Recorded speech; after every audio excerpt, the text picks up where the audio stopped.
Greetings, Year 12 of Somerville House. I'd like to just share a few closing remarks with you.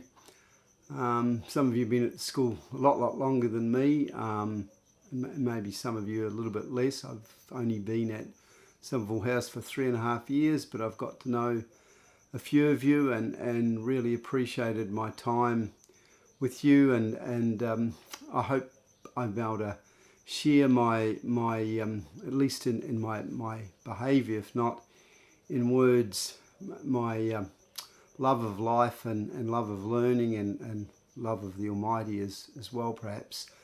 In other years, past years, I've been teaching for a long time, I've often left my departing students with a few quotes that I'd suggest to live by under a theme, a couple of themes really. One I share just with 3 words to remember: live, give, and forgive.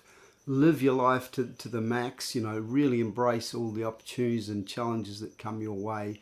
Give to others as much as you possibly can, because it will bring you immense rewards in unexpected ways.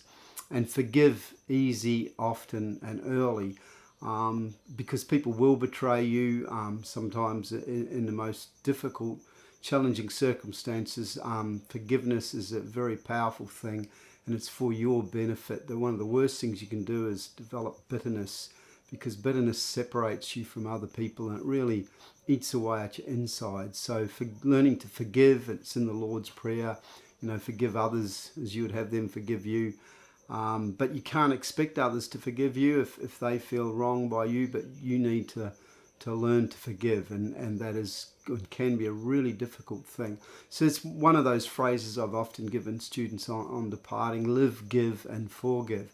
The other one, I think, and to me the whole of the Tanakh, the Hebrew Bible, can be summed up as a lot of narrative there in terms of deeds matter more than creeds. It really does matter much more how you live than what you might think you believe at any particular time in your life. And I think there's some very special scriptures that speak to that. And one of those that I really love, Psalm 37:4, delight yourself in the Lord and he will give you the desires of your heart.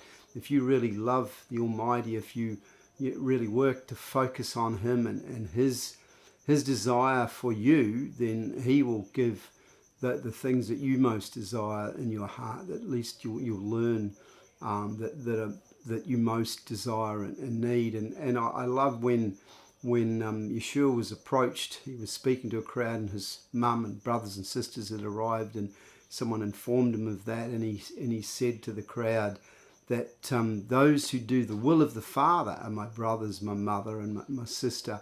In other words, those who do love the Almighty and heed his call and obey his commands are the brothers and sisters of Yeshua. And I would wish that for you, as I wish that for myself. But one of the most powerful scriptures that you probably are well aware of, and I'm sure your Christian studies teachers have shared with you often enough, is the famous Micah 6:8. What does the Lord require of you but to do justice, to love mercy, and to walk humbly with your God? And that second part of that, after to do justice, to love mercy, in some versions you'll read to love kindness, to love, it's actually the Hebrew word chesed, C-H-E-S-E-D, chesed. It actually means, at least it's used mostly in the New Testament, to mean grace. So you might think of it as to love grace. But it's also fair to treat it as to love loving kindness. So it's like a double emphasis, to love loving. How do you love loving? What if you don't love loving? What if loving others doesn't come that easy to you? It's something you need to work on. And I think it's that phrase, fake it till you make it, that if you really work hard at loving others, I think it does change the neural pathways in your brain, and eventually it becomes second nature, and you will get the benefit from that. So to do justice, to look and seek to do justice in the world, which is a very, very difficult thing. There'll be no ultimate justice until Judgment Day, but to try to do justice is I think really important. To love others, to show that love, to love loving, to love being kind and gracious to other people, and to walk faithfully or to walk humbly before Jehovah, before the God of Israel, I think is also very important and challenging thing to do. So to me, and Yeshua summed that up in Matthew 23:23b.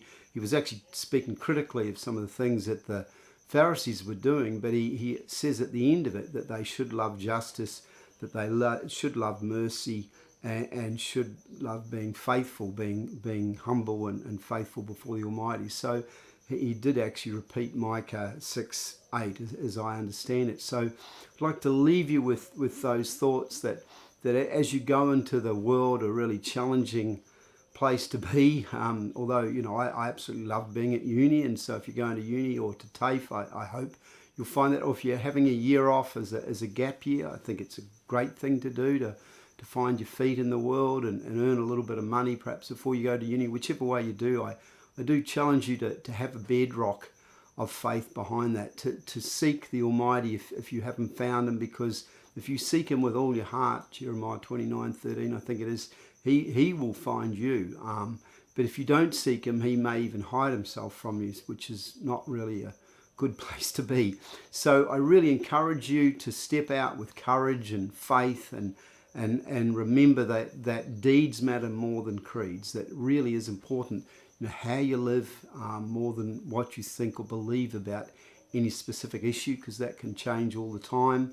And think of those three words: live, give, forgive. To live to live your life fully, to give as much as you can of yourself to others, and to forgive readily and often, because you will be crossed and betrayed, inevitably, even unintentionally, by others. So learning to forgive others will just make you a stronger and a happier person, I think. And if I could leave you just with one other tip, I think, as schools we could do a lot better at teaching critical thinking, and part of critical thinking is not accepting the common narrative that you might hear, whether it's from the mainstream media or from your teachers like myself or anyone else for that matter, but to seek out all the answers yourself. And when you see people taking a different stance to what the mainstream or most people might be taking, rather than just quickly assume that they don't know what they're talking about, maybe check it out, look a bit deeper into things, be a bit more critical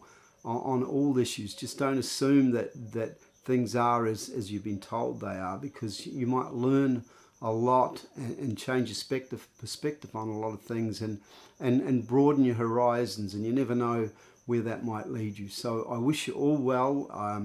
I hope you have an awesome future, and I hope you come back and visit us sometime. I love my ex-students coming back and speaking to my classes. It enriches them and it enriches me, and it's really a great thing to do. So if you've got a favorite teacher, keep in touch with them, and maybe sometime 6 months, a year down the track, 3 years down the track, whatever, come back. I even have students 2 or 3 years into uni ring me up and ask for advice, which I'm pretty chuffed about. I really appreciate being able to support them in their future, and I hope I can do the same for you. So thank you for your time listening to this, and as I said, I wish you every blessing and Godspeed. Amen.